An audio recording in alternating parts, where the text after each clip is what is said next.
Hi friends నమస్తే వచ్చేసిందండోయ్ మీ అమ్మాయి విజయ మీ ముందుకు వచ్చేసింది. అయ్యో విజయ అంటున్నాను, ఛానల్ పేరు చెప్పలేదు కదా, ఇండియన్ అమ్మ విజయరాణి మీ ముందుకు వచ్చేసింది. ఈ రోజైతే గనక ఇసుర్రాయి అంటారు, దీని గురించి అయితే ఇన్నర్ ఫీల్ మనసులో మాట చెప్తానండి.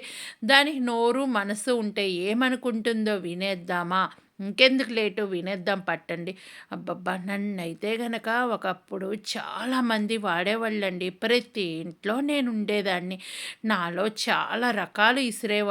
పిండి కావాలంటే నాలో ఇసురుకునేవాళ్ళండి. ఒకటికి 2 సార్లు ఇసిరితే గనక చక్కగా మీకు పిండిలాగా వస్తూ ఉంటాను. ఇంక బియ్యం కడిగేసి, ఎండబెట్టేసి, ఆ బియ్యాన్ని ఉప్మా రవ్వ, ఇడ్లీ రవ్వలాగా ఇసురుకుంటూ ఉండేవాళ్ళు.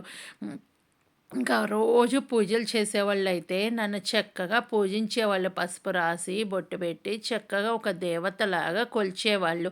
ఇంకా నన్ను వాడటం వల్ల మీ కరెంటు బిల్లు సేవ్ చేసిందాన్ని అవుతానండి. ఈ రోజుల్లో నన్ను ఎక్కువ మంది వాడటం లేదు.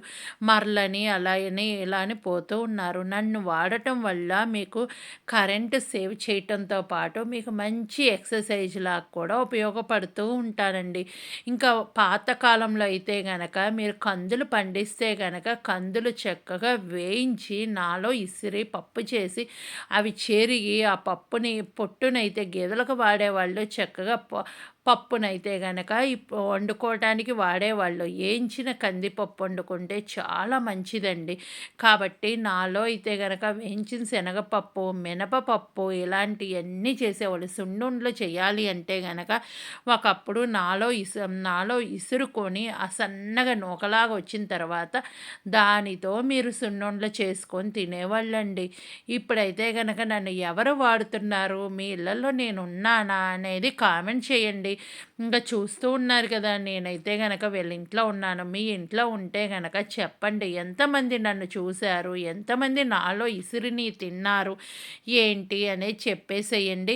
ఇంకా ఒకప్పుడైతే గనక బియ్యపు పిండితో సహా అండి నాలో ఇసురుకునేవాళ్ళు. బియ్యపు పిండి కూడా ఏంటి అంటే ఒకటికి 3 సార్లు అలా ఇలా ఇసురుతూ ఉంటే కనుక నేను పిండిలాగా ఉపయోగపడేదాన్ని. చక్కగా దాన్ని చెరిగేసి, జల్లిచ్చి ఈ విధంగా చేసి నా నుంచి వచ్చిన రవ్వతో, పిండితో అన్ని రకాలు వండుకునేవాళ్ళు. ఎక్సర్సైజ్‌గా ఉపయోగపడేదాన్ని. ఇప్పుడేంటి ఊరకొక్క తిప్పు తిప్పడానికే అల్లాడిపోయే రోజులొచ్చినియండి. అందుకే నన్ను కనుమరుగు చేస్తున్నారు. నన్నైతే గనక ఈ విధంగా రాయితో చేసేవాళ్ళు, చెక్కతో చేసేవాళ్ళండి. ఇంక నేను ఎలా ఉంటాను అనేది మీ అందరికీ ఇప్పుడు చూస్తుంటే తెలుస్తుంది గదా! కింద సదరపు బండలాగా ఉంటానండి. దానికి మధ్యలో ఒక పుల్లని గుచ్చేసి దానిపైన ఇంకొక దాన్ని పెట్టేసి దానికి బెజ్జం అనేది ఉంటుంది. ఇంగ చుట్టూ ఒకటైతే గనక కర్ర కట్టేసి ఆ కర్రని రౌండ్‌గా తిప్పుతూ వాడుతూ ఉండేవాళ్ళు. మధ్య మధ్యలో కొంచెం కొంచెం బియ్యం పోస్తూ లేదు అంటే పప్పు పోస్తూ ఇలా ఏదైనా సరే కొంచెం కొంచెం వేస్తూ స్లోగా తిప్పుతూ ఉంటారు. స్లోగా తిప్పడం వల్ల ఏంటి అంటే కొంచెం తొందరగా పిండిలాగా పడతానండి. అదే స్పీడ్‌గా తిప్పితే గనక బియ్యం వేసినప్పుడు బియ్యంలాగా బయటకొస్తూ ఉంటాను. కాబట్టి చూసుకుంటూ నేను తిప్పండి. ఇప్పటికి కూడా గిరిజనులైతే గనక నన్ను ఇలాగే వాడుకుంటూ ఉంటున్నారండి. గిరిజన ప్రదేశాల్లో అయితే గనక నన్ను ఇప్పటికి కూడా వాడుతూ ఉన్నారు. టౌనుల్లో వాటిల్లో అయితే నా వాడకం తగ్గించేశారండి. నా మీద చాలామంది చిరు ఉద్యోగులు బతికేవాళ్ళు. ఎందుకు అంటే గనక కొండ రాళ్ళను తీసుకొచ్చి వాటిని ఈ విధంగా మలిచి చేసేవాళ్ళు. ఇంకొకటేంటి అంటే హ్మ్. వాడే కొంది నాలో ఉన్న కక్కు పోతూ ఉంటుంది. అలాంటప్పుడు ఏంటంటే ఒకప్పుడు ఊళ్ళోకి కూడా కక్కు కొట్టేవాళ్ళు వచ్చేవాళ్ళు. వాళ్ళ చేత 10, 5 అట్లా ఆ రోజుల్లో 10, 5 రూపాయి, అర్ధన అలా ఇచ్చి కొట్టించుకునేవాళ్ళు. ఈ రోజుల్లో కక్కు కొట్టేవాళ్ళంటే మీకసలు తెలుసా అండి? తెలిస్తే గనక కామెంట్ చేయండి. ఎంతమందికి తెలుసు? ఏంటి అనేది నేను కూడా తెలుసుకోవడానికి ఉపయోగపడుతూ ఉంటాను. చూస్తున్నారు గదా! ఇప్పుడైతే గనక చక్కగా బియ్యం అనేది కడిగి ఆరపోసిన బియ్యంతో ఇక్కడ రవ్వ అనేది ఇసరటం జరుగుతుంది. ఈ రవ్వతో అయితే గనక చాలా రకాలు చేసుకుంటారండి. ఇడ్లీ రవ్వ కింద వాడుకుంటారు. ఉప్పుడు బియ్యం ఇట్లా ఇసురుకుంటే గనక ఇడ్లీ రవ్వ కింద వాడుకుంటారు. ఇంక ఉప్మా చేస్తుంటారు. ఉప్పుడు బియ్యం నూక అని చెప్పి ఉప్మా చేసేవాళ్ళు. ఇంకా మినపప్పు ఇసిరితే గనక గారెలు అట్లా చేసుకునేవాళ్ళండి. ఇడ్లీకి, అట్టుకి ఇలా పోసుకుంటూ ఉండేవాళ్ళు. కందిపప్పు అయితే గనక చెక్కపప్పు, సాంబార్ ఈ విధంగా పెట్టుకునేవాళ్ళు. ఏపిన కందిపప్పు ఆ రోజుల్లో టేస్ట్ వేరండి. ఈ రోజుల్లో మరకేంటంటే డైరెక్ట్ తెచ్చుకుంటూ ఉన్నారు షాపుల్లో. ఈ ఏపీ అయితే ఉండవండి. మీరు ఈ విధంగా ఒక్కసారి ఇసురుకొని వేయించి ఇసిరి చూడండి. చాలా టేస్ట్‌నైతే ఇస్తానండి. ఇంకా నేను చెప్తూ ఉన్నా కదా! మీకు మంచి ఎక్సర్సైజ్ లాగా ఉపయోగపడుతూ ఉన్నాను. మీలో ఎంతమందైతే ఇసురాయిని వాడారు? అసలు ఎంతమంది ఈ విధంగా తిప్పారు? ఏంటి అనేది కామెంట్ చేస్తారనైతే అనుకుంటున్నాము. ఇంకోటి ఏంటి అంటే మీ ప్లేస్‌లో నన్ను ఏమని పిలుస్తారు? ఏంటి అనేది చెప్పండి. ఒక్కొక్క ప్లేస్‌లో ఒక్కొక్క పేరుతో పిలుస్తూ ఉంటారు. హ్మ్. కాబట్టి మీ ప్లేస్‌లో మీరు ఏమని పిలుస్తారు? ఏంటి అనేది చెప్పేసేయండి. ఎందుకంటే ఒక్కొక్క ప్లేస్‌లో నన్ను ఒక్కొక్క విధంగా పిలుస్తూ ఉంటారు. అందుకని మీ దగ్గర ఏ విధంగా పిలుస్తారు? ఏంటి అనేది తెలుసుకోవాలనుంది. మా దగ్గరైతే ఇసుర్రాయి అనైతే అంటూ ఉంటారండి. ఇప్పుడు నన్ను వాడేవాళ్ళైతే గనక. ఇంకా నేనైతే గనక 3 సైజుల్లో ఉంటాను. ఇది మధ్యలో ఉన్న సైజ్ అండి. చిన్నది ఉంటుంది. దీనికన్నా పెద్దదిగా కూడా ఉంటుంది. ఇంకోటేంటో చెప్పనా అండి? మీరు పిండి మరలకెళ్తారు. పిండి మరల మధ్యలో కూడా నేనే ఉండేదండి. కాకపోతే ఇక్కడేమో వీళ్ళు చేతులతో వాడుతూ ఉన్నారు. ఆ పిండి మరల మధ్యలో నన్ను లబ్బరేసేసి కరెంట్‌కి పెట్టేసి చేస్తూ ఉంటారు. నేను లేకుండా ఎక్కడ జరగదండి.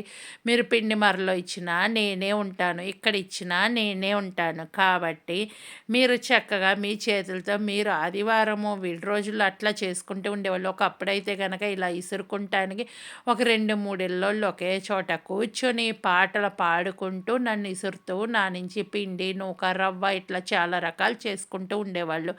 తెలుసా అండి మీలో ఎంతమంది వాడారో అనేది చెప్పేసేయండోయ్. ఓకేనా?